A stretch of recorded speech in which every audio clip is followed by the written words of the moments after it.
네, 여러분 안녕하세요. 로엔이 중개법인의 김남현 팀장입니다. 이 재개발 투자를 생각하면 어렵고 막막하다라고 느끼실 분들이 많이 계실 텐데요. 오늘은 제가 이 정비사업의 사업성 분석에 필요한 용어들을 정리를 해드리고 방법론에 대한 것, 그리고 좋은 지역을 어떻게 선점할 수 있는지까지에 대한 얘기를 해드리려고 합니다. 재개발 투자 하시려면 공부가 필수 사항이니까요. 꼭 영상 끝까지 시청을 부탁드립니다. 네, 용어 설명을 먼저 해드릴게요. 이 재개발 사업에 있어서 비례율이라는 것을 계산을 하게 되는데요. 이 비례율은 100%를 기점으로 해서 비례율 100%가 나온다라고 하면 이 감정평가의 그대로의 자산 가치를 인정을 받는 셈이고요. 100%가 초과되게 나와야만 사업성이 우수하다라고 보실 수가 있겠습니다. 비례율은 이 종후자산 평가액에서 총 사업비를 제외하고요. 이를 종전자산 평가액으로 나눈 값의 백분율을 의미를 하는데요. 좀 더 직관적으로 설명을 드린다면 이 종후자산 평가액은 재개발 사업에 있어서 수입 부분이라고 보실 수가 있겠습니다. 그리고 이 총 사업비는 들어가는 지출, 비용이라고 보시면 되겠고요. 그러니까 이 수입에서 비용을 제하고요. 이를 종전자산으로 나눈 값이 바로 비례율이 되는 겁니다. 이 총 사업비용은 대표적인 것들에는 공사비, 시공비 들어가겠고요. 시공하려면 설계해야겠죠. 설계비용 들어갈 것이고 감리비용 들어가고요. 그리고 사업을 운영하고 추진하는 데 있어서 들어가는 모든 운영비용, 이자비용, 금융비용 이런 것들까지도 다 사업비에 포함이 되겠습니다. 그리고 종전자산 평가액은 재개발 사업을 시행하기 전에 현재 노후된 상태에서 이 구역계 내의 모든 조합원들이 보유를 하고 있는 대지와 이 건물의 평가액, 감정평가액의 합을 나타내는 값인데요. 그리고 종후자산 평가액은 재개발 사업이 이제 완료가 되었을 때 조성되는 이 토지와 건물의 평가의 합을 의미를 하겠습니다. 그러니까 이 비례율이 높아지려면은 이 분모 부분이 이게 커져야 되는 것이겠는데요. 수입은 많으면 많을수록 좋고 비용은 적으면 적을수록 좋겠죠. 그런데 이 비용을 줄이는 거에는 한계가 있습니다. 공사비, 시공비 들어가는 좀 고정 비용이라고 볼 수가 있는데 이런 것들을 좀 현저하게 낮추기에는 한계가 있으니 이 수입 부분을 올리자라는 것인데요. 재개발의 수입 비율을 보게 되면 주택 분양 수입이 대다수를 차지를 하고 있습니다. 주택 분양 수입에는 좀 더 세부적으로 조합원 분양이 있겠고요. 그리고 일반 분양이 있겠죠. 그리고 이 비율로 따져봤을 때 상가 분양 수입이라든지 임대주택 매각대금 이런 것들도 수입에 포함은 되지만 상대적으로 비율은 미미하다라고 보시면 되겠습니다.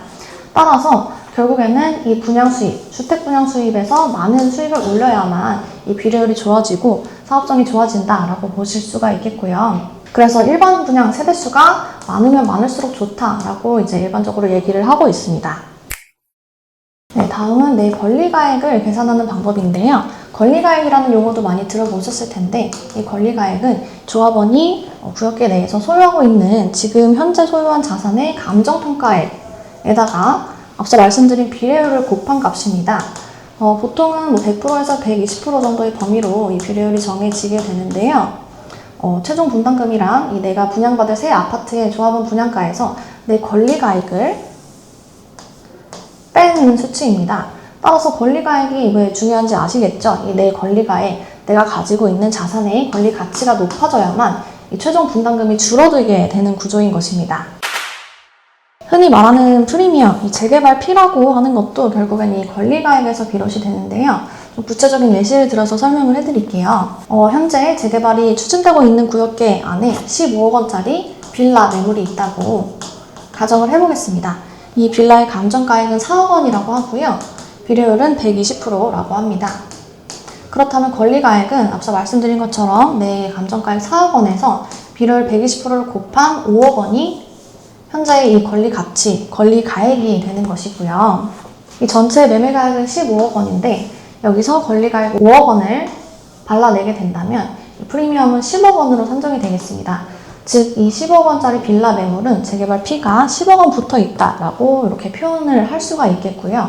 이 프리미엄은 인기가 많고 주목도가 높은 사업장일수록 사업 단계를 거쳐감에 있어서 기하급수적으로 늘어나는 경향이 있습니다. 또 여기에 더해서 조합원 분담금도 발생을 하게 되는데요. 조합원 분담금은 조합원 분양가를 알아야만 산정을 할 수가 있는데 여기서는 9억 원이라고 가정을 해보겠습니다. 그렇다면 조합원 분담금은 조합원 분양가 9억 원에서 내 권리가액 5억 원을 뺀 4억 원이 되겠습니다.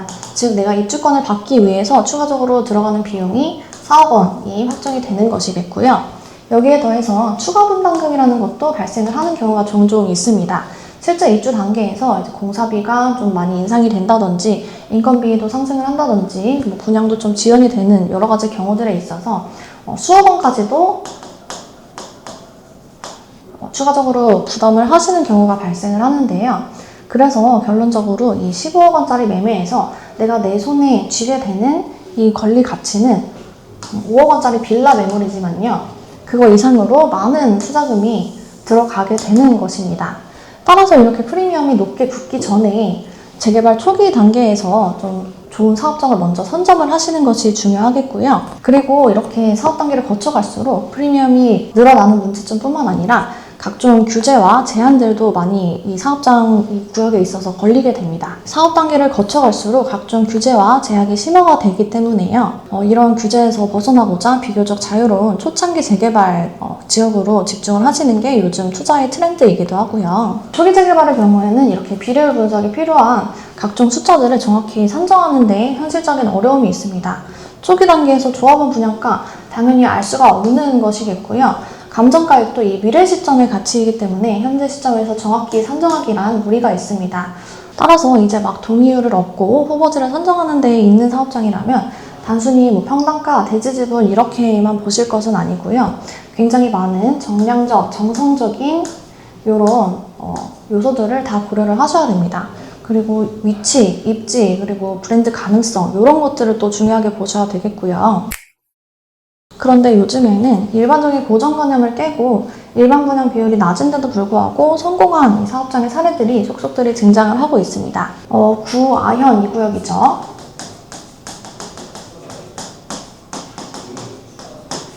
이 마포의 아현 뉴타운 핵심적인 사업지 개발지 중에 하나인 마포 더 클래시 단지가 대표적인 사례가 될 수 있겠는데요. 마포 더 클래시의 총 세대수는 1419세대였습니다. 그 중에서 조합원 분양 비율이 1231세대였고요. 일반 분양 비율은 불과 3.4%, 세대수로는 48세대에 불과했습니다. 이렇게 상대적으로 낮은 일반 분양 비율을 어떻게 타파를 했는지 따져보니까요. 첫 번째로는 국내 10위권 안에 들어가는 우수한 시공사를 선정을 했습니다. HDC 현대산업개발과 SK 에코플랜트가 시공했고요. 각각 아이파크 브랜드와 SK 리더스뷰 아파트 브랜드를 만든 시공사죠. 두 번째로는 이 일반 분양가와 조합원 분양가가 큰 차이를 보이고 있습니다. 일반 분양가는 14억 2천만 원인데 비해서 조합원 분양가는 6억 5천만 원에 불과했고요. 서울의 외곽단지에서 이렇게 일반 분양가를 높게 책정을 했다면 그대로 미분양 물량으로 남았을 가능성이 높겠죠. 그런데 서울의 핵심 지역이라면 이 입지로 인해서 결국엔 일반 분양도 완판이 난다라는 게 저희가 지금까지 학습되어 있는 결과라는 겁니다. 그러니까 요점은 이 사업성, 비례율 이런 것들을 따지는 것도 굉장히 중요하고 의미가 있겠지만요. 가장 중요하게 생각해 보셔야 되는 것은 이 입지와 수요 그리고 희소성 이런 것들이라는 겁니다. 수요가 확실한 지역이기만 하다면 마포 더 클래시처럼 이 아파트 자체의 퀄리티를 높이고 그리고 일반 분양가를 높이는 방법으로 이 낮은 일반 분양 비율을 방어를 하고 종로 자산 평가액을 높여서 비례율을 높일 수가 있게 되는 것이겠고요. 정비사업은 입체적인 사업이기 때문에 단순히 평당가, 비례율로만 단순하게 계산을 하셔서는 안 된다는 겁니다. 그런데 예전부터 비례율이 좋고 입지도 좋고 사업성 우수한 구역이라면 이미 재개발지로 선정이 되어 있겠죠. 그런데 아직까지 기회가 열려있는 곳을 보시려면 그동안은 재개발이 용이하지 않다가 이제 막 규제가 풀린 그런 서울의 핵심 지역들을 주목을 하신다면 좋겠습니다.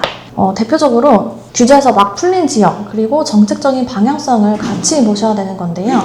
대표적으로 이 서울의 핵심지인 용산 내에 있는 이 남산 인근 지역을 주목해 보신다면 좋겠습니다. 이 지역 자체, 용산이라는 어마어마한 개발 호재가 있는 용산구 내의 지역이라는 점과 그리고 남산은 고도 제한이 이제 막 풀렸고요. 여기에 더해서 서울형 용적률 이양 제도를 활용할 수 있다는 점까지 맞물려서 서울의 핵심지에 소액 투자를 할 만한 용산의 구역이 이제 많이 남아있진 않습니다.